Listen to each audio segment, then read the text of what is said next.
अस्तु सुप्रभातं सर्वेषां स्वागतं नमो नमः नमो नमः।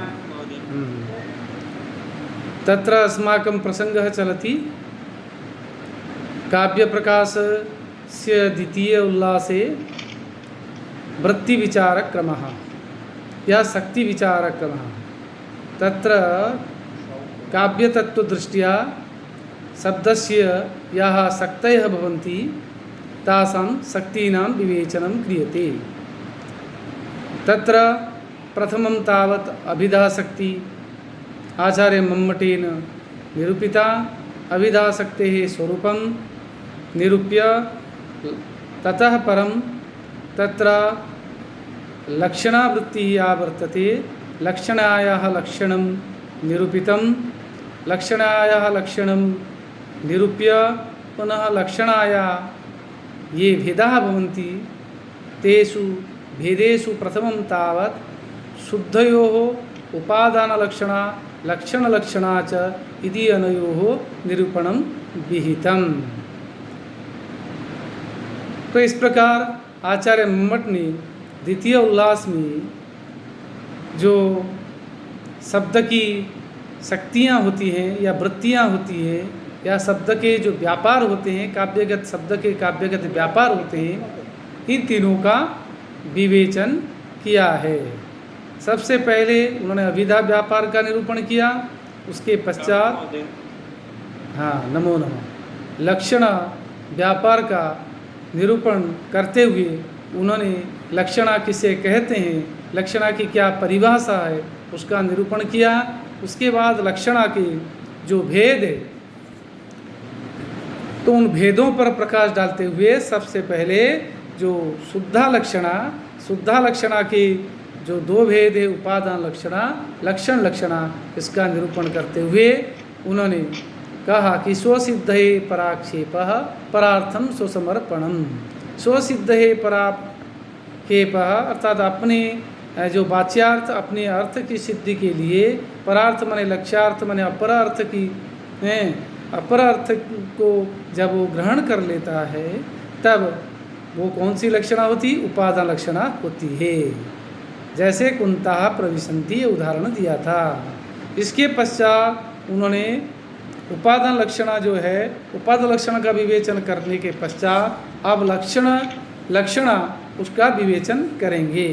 परंतु कल तक हमने जो पढ़ाया उसमें अगर किसी को किसी भी प्रकार समस्या है कोई प्रश्न पूछ सकते हैं, नहीं पूछें या अंत में पूछें, जैसा हो आप कहें तो उसी हिसाब से हम आगे बढ़ें। किसी को कुछ पूछना है या आगे बढ़ें? आगे बढ़ें? अस्तु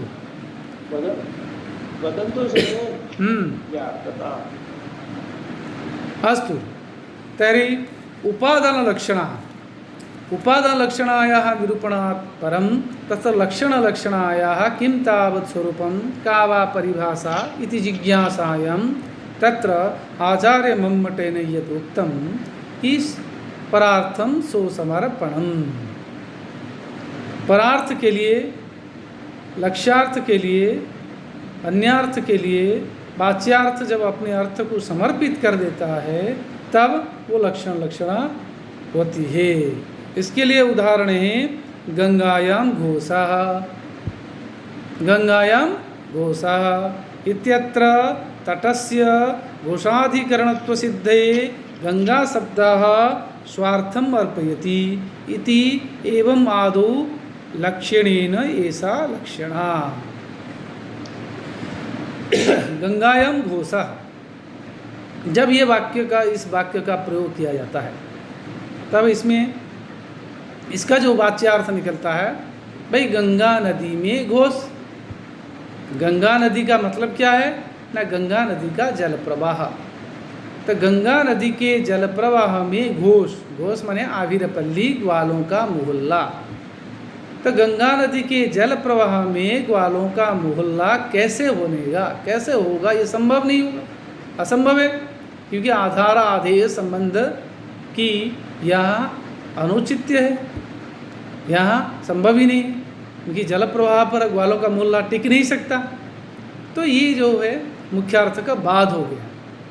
बाद होने की वजह से अब मुख्यार्थ को सिद्धता करना है ना, यहाँ इसको युक्ति युक्तता बनानी है, तर्क संगत बनाना है।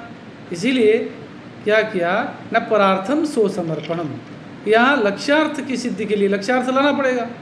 मुख्यार्थ बाद होगा और तदयोगे प्रयोजन वशतः यहाँ लक्ष्यार्थ को सिद्धि करना।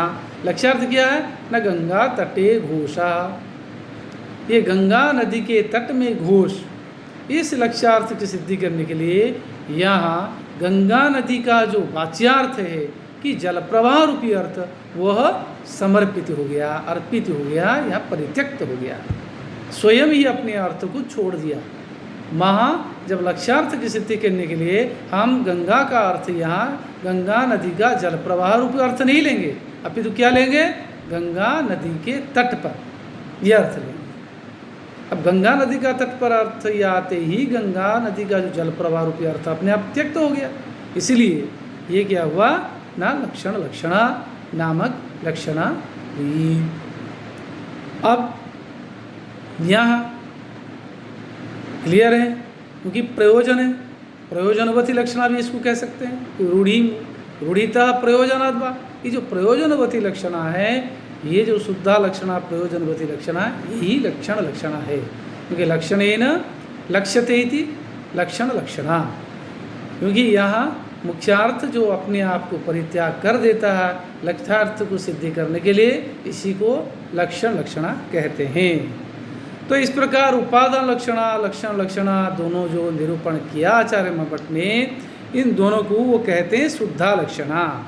ये शुद्धा लक्षणा क्यों कहलाती है, शुद्धा की क्या परिभाषा है, का तावत् शुद्धाया परिभाषा किमर्थम एतद् भेदद्वयं शुद्धत्वम अधिगच्छति। ये जो दोनों भेद है उपादान लक्षणा लक्षण लक्षणा, ये शुद्धा क्यों कहलाएंगे ना, उभयरूपाचय्यम शुद्धा उपचारेण अमिश्रितत्वात्। ये दोनों जो उभय विधा माने दोनों प्रकार की लक्षणा, उपादान लक्षणा लक्षण लक्षणा, ये दोनों प्रकार की लक्षणा क्या कहलाती है, शुद्धा कहलाती है। क्या क्यों, क्या वजह, क्या स्वरूप है ना, ये करे उपचारेण अमिश्रितत्वात्। उपचार नाम सादृश्य संबंध या अत्यंत विसकलितयोः भेद प्रतीतेः स्थगन मात्रम।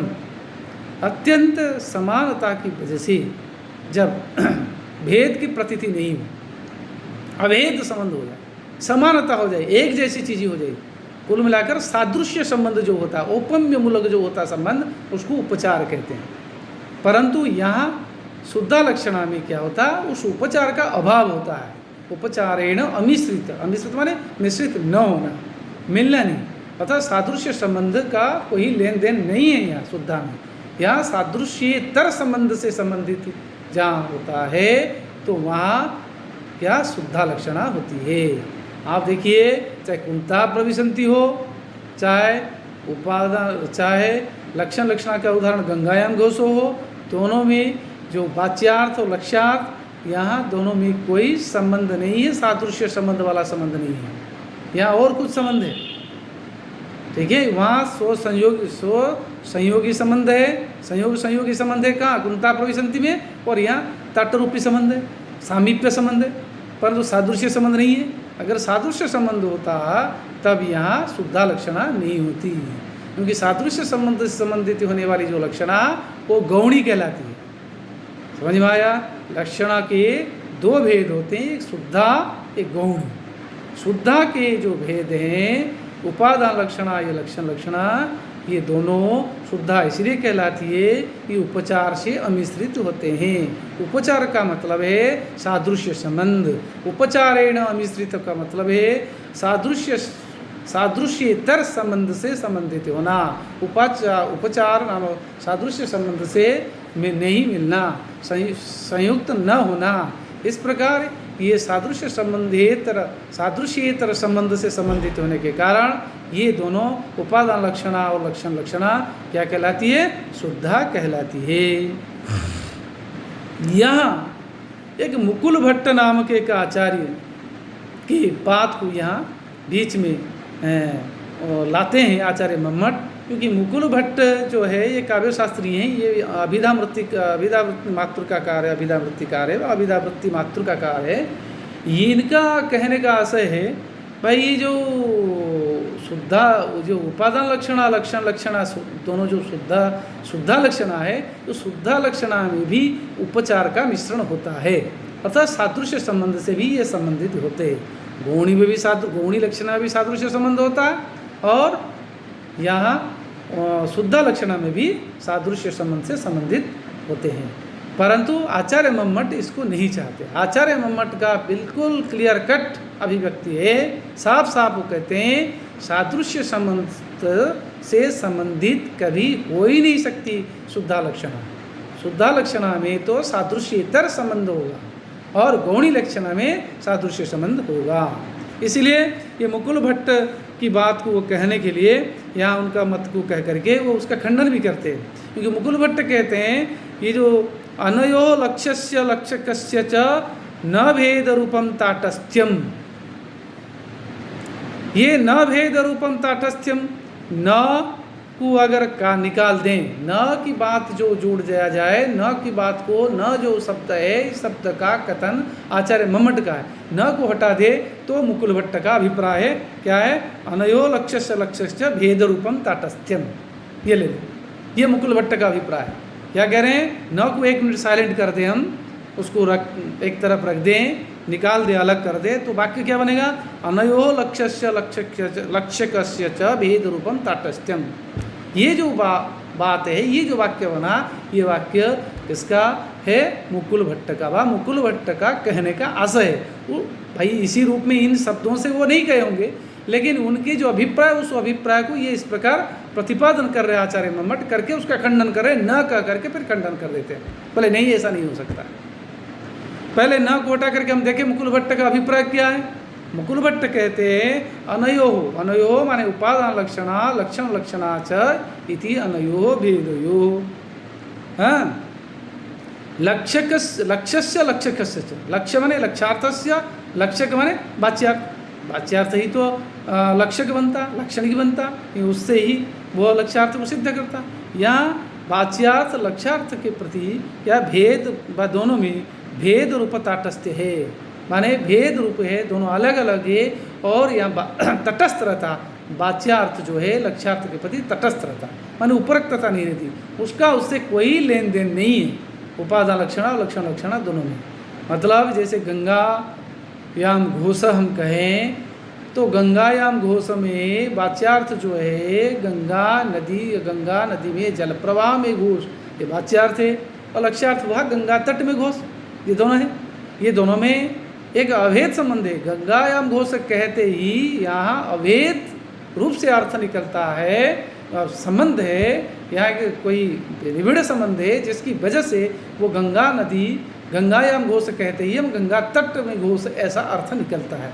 यह आचार्य मम्मट का कहने का असर। इसलिए कि न ऐसा नहीं है, भेद रूप तटस्थ नहीं, तटस्थता नहीं है, वाच्यार्थ लक्ष्यार्थ भी तटस्थ नहीं रहता, वहाँ उपरक्तता का अभाव ऐसा नहीं कह सकते, उपरक्त रहता है वाच्यार्थ, माने वाच्यार्थ लक्ष्यार्थ के प्रति यत्नवान रहता है। तटस्थ न रहना मतलब यत्नवान होना, उसका ध्यान रखना। भाई तटस्थ रहना मतलब हमें कोई मतलब नहीं, लेना देना नहीं, यही तो है तटस्थ का अर्थ है। मान लो कोई बात होती, बोले तटस्थ रह जाना, माने चुप रह जाना, साइलेंट रह जाना, नीरव रह जाना, क्योंकि आपको कोई लेना देना नहीं। लेकिन ऐसा नहीं है, आचार्य मम्मट कहते हैं यहाँ साइलेंट नहीं रहता, वाच्यार्थ भली भांति अच्छी तरह उससे रहता, तभी तो लक्षणा निरूपण में वो कहते हैं मुख्यार्थ बाध तद योग। आप ध्यान दीजिए, ये बहुत वैज्ञानिक तरीके से उन्होंने इसको निरूपण किया आचार्य मम्मट ने। तब तो कहते हैं लक्षणा का जो निरूपण करते हैं तो कहते हैं मुख्यार्थ बाधा, फिर मुख्यार्थ योग, तद योग। अगर बाध होकर के अगर वाच्यार्थ का लक्ष्यार्थ के प्रति समर्पित नहीं होता, व उसमें कोई संबंध नहीं होता, उसके प्रति वो अनुरक्त नहीं होता, तो फिर तदयोग ही इस शब्द का प्रयोग नहीं करते लक्षणा में आचार्य मम्मट। इसलिए प्रयोग किया है कि मुख्यार्थ साथ साथ फिर रहता है, लक्ष्यार्थ को अभिव्यक्त करने के लिए मुख्यार्थ की भूमिका है, नहीं है ऐसे नहीं कह सकते, ये कहने का आशय है। आ गया समझ में? तो इसको समझाने के लिए कह रहे हैं यदि ऐसा नहीं होता, तटादिनम, तटादि जो अर्थ है उस अर्थों के प्रतिपादन में गंगादि शब्द ही गंगादि शब्दों के द्वारा जब तटादि रूप का अर्थ को प्रतिपादन किया जाता है, माने गंगायाम घोष कहते ही हम गंगा तट में घोष जो अर्थ का प्रतिपादन किया जाता है, वहाँ क्या है, तत्व प्रतिपत्तो ही वास्तविक ज्ञान जरूरत में ज्ञान की दृष्टि से हम देखें तो प्रतिपादयित प्रयोजन संप्रत्यय, क्योंकि वहाँ विशिष्ट के प्रयोजन का प्रतिपादन करना है, इसीलिए तो लक्षणा का निरूपण किया गया। अगर वाच्यार्थ लक्ष्यार्थ के प्रति तटस्थ हो जाएगा, वहाँ अनुरक्त नहीं होगा, तो फिर ये जो प्रयोजन विशेष है जिसके लिए लक्षणा का प्रयोग किया गया तत्व पावनत्वातिशय, वो उसकी कोई आवश्यकता नहीं होती। वही तो मूल उद्देश्य। न चले गंगायाम घोष नहीं कह के गंगा तटे घोष कह देते ना। हमें कोई पूछता भाई तुम्हारा मकान घर कहाँ है, न कोटा में या जयपुर में, न कहाँ है, न रेलवे स्टेशन पर है, ये कहने की आशा नहीं था। आप कहते जयपुर के आसपास की जो जगह है वो कह देते जयपुर से 10 किलोमीटर दूर, 20 किलोमीटर दूर, या जयपुर के पास है, इसे कह देते। आप जयपुर में हैं ऐसे, या जयपुर के रेलवे स्टेशन पर है, ऐसे कहने की आवश्यकता नहीं। ये अत्यधिक निकटता को बताने के लिए आपने जयपुर में या जयपुर के स्टेशन पर है ऐसा तो कहना पड़ता है। तब यही तो लक्षणा का उद्देश्य है कि विशिष्ट प्रयोजन को बताना, क्योंकि यह वाच्यार्थ लक्ष्यार्थ के प्रति अनुरक्त रहता है, तभी इस प्रकार प्रयोजन के उद्देश्य से ही प्रयोग किया गया। अन्यथा फिर आगे करे गंगा संबंध मात्र पतितो तु गंगा तटे घोष इति मुख्य शब्दाविधान लक्षणाय को भेद।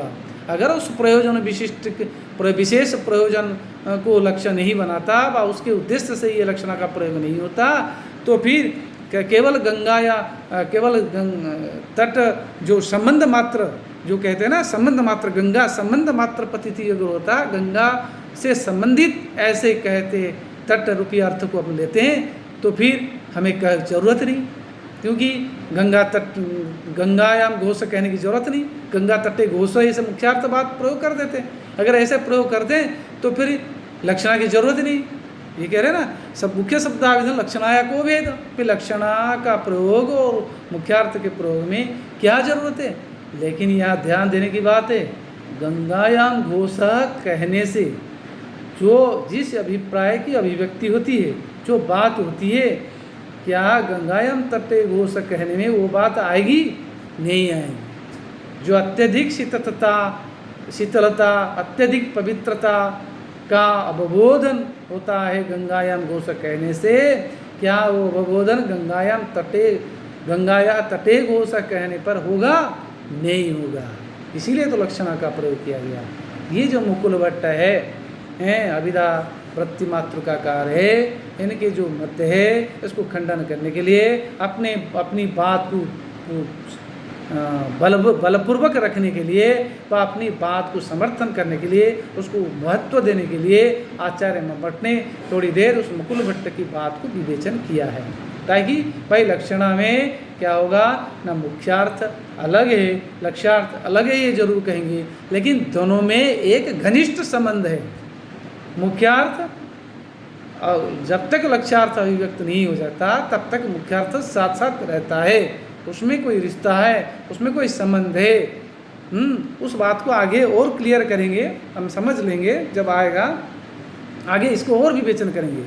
अब हम आते हैं लक्षणा के अन्य प्रकार का भेद। पहले आपने पढ़ा लक्षणा के जो शुद्धा भेद है, शुद्धा के दो भेद है, एक उपादान लक्षणा, एक लक्षण लक्षणा, ठीक है। अब गौणी अलग है। अब ये कह रहे हैं सारोपान्यात यत्रक्तो विषयी विषय तथा, बोले अन्य लक्षणा एक दूसरी प्रकार की लक्षणा है, जो है उसके दो भेद है। मतलब लक्षणा का दूसरी प्रकार लक्षणा क्या, लक्षणा वही है, उसके दो अलग तरह के भेद होते हैं। वो एक सारोपा और एक है साध्यवसाना। साध्यवसाना की कारिका अलग आएगी। ये सारोपा को समझा रहे हैं कि सारोपान्यात यत्रक्तो विषयी विषयस तथा, बोले अन्य दूसरी जो लक्षणा है वो सारोपा लक्षणा होती है। सारोपा लक्षणा जो है क्या है ना, अन्य माने जो गौणी लक्षणा है, वो गौणी के सारोपा और साध्यवसाना दो प्रकार के भेद होते हैं। तो एक सारोपा जो है, सारोपा कब होती है सारोपा लक्षणा, न बोले सारोपान्या तुजत्रक्तो विषयी विषयस्तता। यत्र मने जहाँ विषयी विषयश्च उभौ उक्तौ शब्दतः कथितौ तत्र किं भवति सारोपानाम लक्षणा भवति। विषयी आरोप्यमाण, विषयः आरोपित विषयः। तो आरोप्यमाण मीन्स उपमान, विषयः आरोप्यमाणः वा विषयी उपमानम्, और विषय उपमेयः या प्रतिपाद्यः या आरोपित विषयः। ये दोनों आरोप्यमाण आरोपित विषय या उपमान और उपमेय रूपी दोनों जब शब्दतः एक ही वाक्य में अभिव्यक्त होते हैं, कथित होते हैं, वो अभिधागम्य हो जाते हैं, वहाँ बताए जाते हैं, तब क्या होता है न सारोप्यानामक लक्षणा होती है। आरोप्यमाण आरोप विषयश्च यत्र अनपनुत भेद, बोला भेद प्रतीते स्थगन मात्र अनपनुत भेद न अपनुत भेद वा न अपनुत भेद अपनुत भेद अपनुत भेद न अपनुत भेद अनपनुत भेद। जहाँ भेद को छुपाया नहीं गया, जहाँ भेद को छुपाया गया नहीं, माने अभेद रूप में कहा गया है, ऐसे सामान्य अधिकरण न समान अधिकरण के माध्यम से, सामान्य अधिकरण माने जो लिंग हो, जो विभक्ति हो, जो वचन हो, दोनों का बराबर है। उपमान और उपमेय, विषयी और विषय दोनों समानाधिकरण में रहेंगे। यह यद लिंगम या विभक्ति यद वचनम आरोप्यमाणस्य तल्लिंगम तद्वचनम सा च विभक्ति आरोपित विषयस्य इति एवं भूतौ भेदौ यत्र कथितौ वा कथ्यते तत्र सारोपानाम लक्षणा भवति। यथा उदाहरणं किं भवति गौरवाहिकः। आगे समझाएंगे इस बात को, कहेंगे, फिर मैं ही आपको यहाँ बता देता हूँ तो क्लियर हो जाएगा। गौरवाहिकः, गौरवाहिकः, गौ माने गाय, वाहिक का मतलब है तिष्ठन मूत्र इत्यादि, या जड़ मंद व्यक्ति व मंद बुद्धि व्यक्ति या जड़ बुद्धि व्यक्ति। जो जड़ बुद्धि व्यक्ति होता है, मंद बुद्धि व्यक्ति होता, जो तिष्ठन मूत्र इत्यादि माने खड़े खड़े कहीं भी टॉयलेट करे, पेशाब कर दे। जैसे कि गौ माने पशु करता है, क्योंकि पशु में वो जड़ता मंदता है, उसको पता नहीं भाई मेरे को यहाँ ऐसे करने पर कोई दिक्कत आएगी, कोई समस्या आएगी, उसको ज्ञान नहीं है। ये जो है गौरवाहिका या लक्षणा है। कैसे है आगे समझाएंगे हम आपको। ये कह रहे हैं ये दोनों क्या है, एक आरोप्यमाण विषय और एक आरोपित विषय है। आरोप्यमाण यानी विषयी कौन है, गौ, और विषय कौन है, वाहिका। ये जो दोनों एक ही जगह कथित हुए, दोनों शब्द शब्दतः कथित हुए, इसलिए सारोपा नामक गौणी लक्षण, इसको गौणी कहेंगे। गौणी क्यों कहेंगे ना, यहाँ सादृश्य संबंध है। क्या सादृश्य संबंध है, यह जो जड़ता मंदता जाड्यमंद आदि जो गुण है, जो गौ में है वही वाहिक में, तभी तो हम गौरवाहिक का प्रयोग किया। वह जैसे गाय, गो, जानवर, पशु हैं, जड़ता मंदता के कारण जैसे आचरण कर रहा, वही आचरण ये व्यक्ति कर रहा है, ये पुरुष कर रहा, तभी गौरवाहिक हम कह रहे हैं। ये दोनों में जो सादृश्य संबंध है, यहाँ सादृश्यतर संबंध नहीं है, इसलिए गौणी है। और दोनों आरोप्यमाण और आरोपित विषय माने विषयी और विषय दोनों शब्दतः कथित हो रहे हैं, इसीलिए यहाँ सारोपा नामक लक्षणा हो रही है। और दोनों एक ही अधिकरण में कथित है, गौ और लिंग में कथित है यहाँ, और प्रथमा व्यक्ति में एक वचन में, वाहिका पुंलिंग में प्रथमा व्यक्ति एक वचन में प्रयुक्त हुए हैं। और दोनों में क्या है, अनपनुत भेद, माने दोनों में भेद नहीं है, अभेद रूप में बताया गया कि गाय ही वाहिक है। तो ये जो बात है सारोपा नामक गौणी लक्षणा। अब दूसरा जो भेद है साध्यवसाना, उसको बताते हुए कह रहे हैं आचार्य मम्मट, विषय्यंत कृते न्यस्मिन् साक्षात् साध्यवसानिका। बोले विषयी अंतकृते है अन्यस्मिन्, विषयी धन अंतकृते धन अन्यस्मिन्, विषयी अंतकृते अन्यस्मिन् स्यात् धन साध्यवसानिका स्यात् साध्यवसानिका। भले साध्यवसानिका स्यात्, सा साध्यवसानिका स्यात्, वही साध्यवसानिका नामक लक्षणा हो सकती है, व होगी, व होती है या कही जाती है। कौन ना यत्र अन्यस्मिन् अंतकृते विषयिणा अन्यस्मिन् अंतकृते, विषयी माने आरोप्यमाण के द्वारा अन्यस्मिन् अंतकृते, अन्यस्मिन् अंतकृते भावे सप्तमी, भावे सप्तमी का प्रयोग हुआ। अन्यस्मिन् अंतकृते माने विषय का जब अंतःकरण किया जाता है, निगरण किया जाता है, उसमें अंतर्भावित कर लिया जाता, उसको तिरस्कृत कर लिया जाता, एक तरह से कच्चे हिंदी में अगर हम कहेंगे खा लिया जाता, उसको डकार लिया जाता, माने वो दिखाई नहीं देता, बिल्कुल विषय वहाँ लुप्त हो जाता, आपको शब्दतः दिखाई नहीं देगा। केवल कौन दिखाई देगा शब्दतः ना, केवल आरोप्यमाण दिखाई देगा, आरोपित विषय नहीं दिखाई देगा। तब कौन सी लक्षणा होगी? साध्यवसाना नामक लक्षण होगी। सारोपा और साध्यवसाना में इतना ही भेद है, उसमें दोनों शब्दतः कथित है समानाधिकरण से, विषय भी कथित है और विषय भी कथित है। यहाँ विषय केवल दिखाई देगा, विषय नहीं दिखाई देगा, क्योंकि विषय को विषय ने क्या किया? डकार लिया, निगरण कर लिया, निगल लिया। विषयिणा आरोप्यमाणेन अंतःकृते निगिरने अन्यस्मिन् आरोप विषय सती साध्यवसान स्यात्। जो हमने आपको समझाया वही वृत्ति में कि जब वो अंदर समाहित कर लेता है विषय को, तब साध्यवसान नामक लक्षणा होती है। उदाहरण वही प्रसंग वही है, गौरयम व गौरेवायम, गौरवाहिक की जगह गौरेवायम व गौरवयम ये कह दिया। क्या अर्थ है ना? यहाँ वाहिक शब्द नहीं है, क्या कह दिया? गौरेवायम या गौरयम। ये जो गौरेवायम या गौरयम यही गौ है, तो यही गौ है। या वाहिक शब्द को निगरण कर लिया, निगल लिया, किसने? गौ शब्द ने, विषय ने या आरोप्यमाण शब्द ने आरोपित विषय को निगल लिया, इसलिए साध्यवसान नामक क्या लक्षण गौणी लक्षणा हुई। इस प्रकार सारोपा साध्यवसाना दो भेद हो गए। पहले दो भेद हुए थे, कौन सा? उपादान लक्षणा, लक्षण लक्षणा। अब दो भेद हो गए, सारोपा और साध्यवसाना। ये जो सारोपा साध्यवसाना है, ये दोनों जगह जाएंगे। शुद्धा में भी सारोपा होती है, साध्यवसाना होती है, ठीक है, और गौणी में भी सारोपा साध्यवसाना होती है। लेकिन गौणी जो लक्षणा है, इसमें उपादान लक्षणा लक्षण लक्षणा का भेद नहीं होता है। उपादान लक्षणा लक्षण लक्षणा केवल शुद्धा में होती है।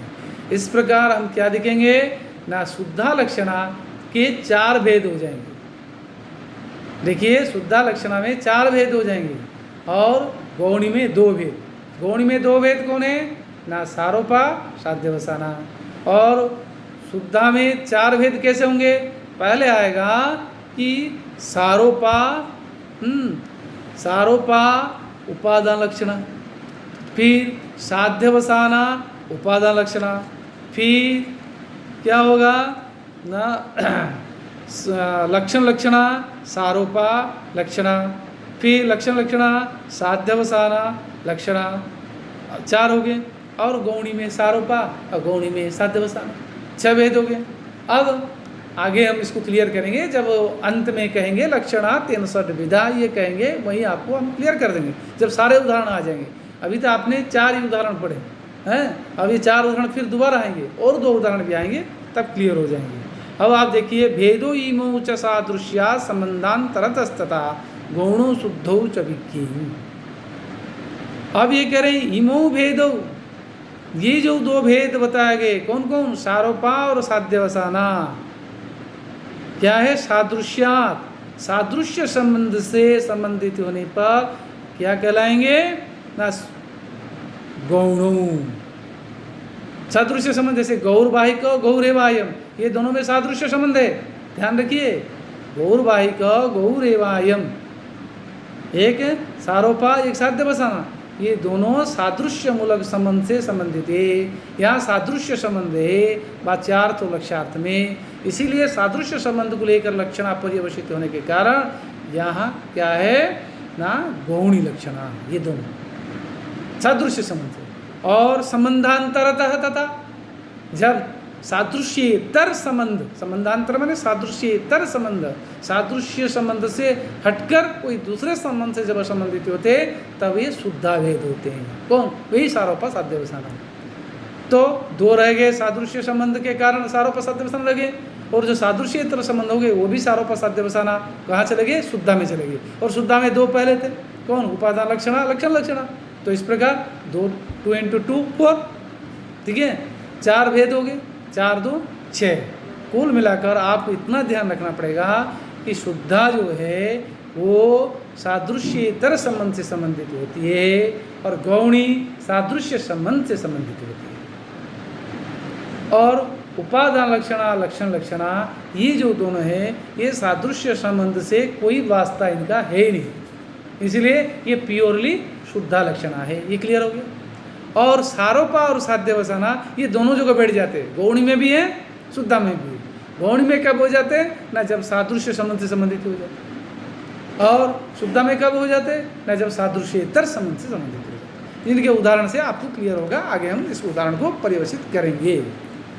इसको समझा रहे हैं इसी कारिका को कि इमौ आरोपाध्यवसान रूपौ भेदौ, ये जो सारोपा नामक लक्षणा का जो भेद है और साध्यवसाना रूप के जो लक्षणा का भेद है, ये दोनों सादृश्य हेतु, इनका कारण क्या होता था? ना सादृश्य नामक संबंध इसका कारण होता है। जैसे उदाहरण मैंने बताया था, फिर दे रही है वृत्ति में खुद ही आचार्य मठ दे रहे हैं। गौरवाहिका, गौरवाहिका ये सादृश्य संबंध से संबंधित है। यहाँ सारोपा है, गहु और वाहिका दोनों शब्दतः कथित हो रहे हैं, पहले हमने आपको समझा दिया, ये बात अभी आई।